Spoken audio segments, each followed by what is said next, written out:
Hello, it's time to get back to it. So here we are. We did this the last lesson.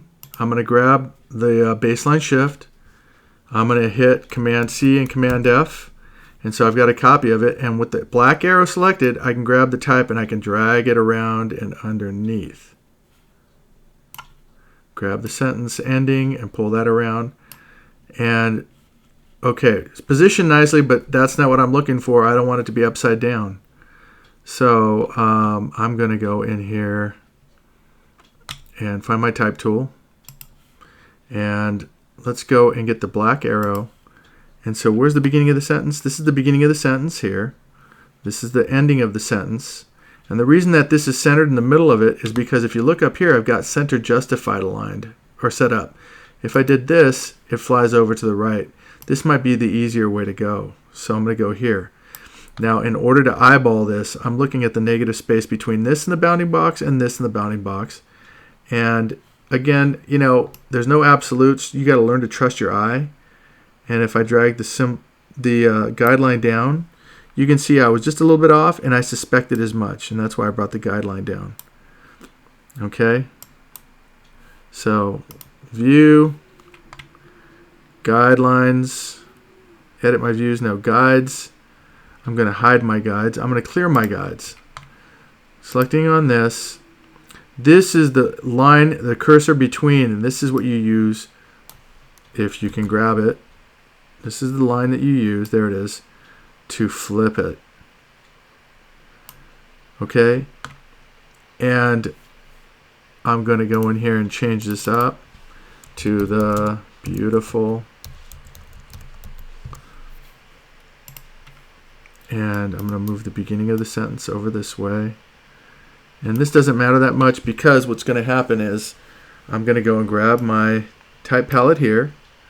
And I'm going to go down here and hit the negative baseline shift. And I think that looks pretty good. Now remember, the reason that we're doing this based on that first initial circle is because that keeps the line or the negative space below uniform with the contour of this circle, that circle, and the edge here. Okay, now there's too much tracking happening. So I'm going to go to 0 with the tracking and start from there. My black arrow, I can grab this and I can move it into position again. And another rule of thumb is I'm looking at the negative space below the baseline is less than what's going on above the baseline.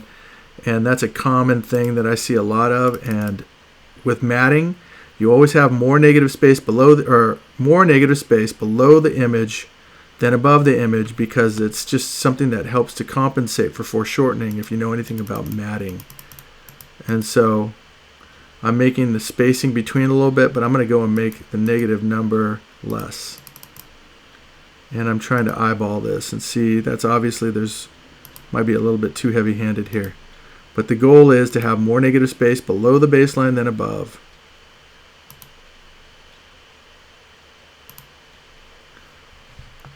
Command, click away. And that's about the same, so I'm going to go 39.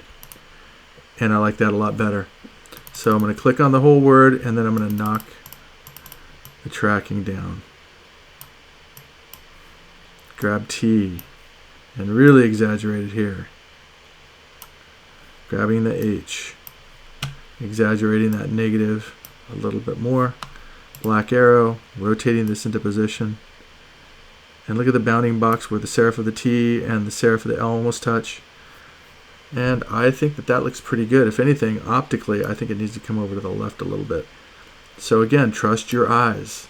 Go with what feels right versus what, mathematically might be sound, but you guys might not be considering the fact that there's a bounding box that's not quite centered. Okay, unlocking this. I'm going to grab this. And I'm going to make this the red. Why not? Let's make this background a navy blue. It's locked, isn't it?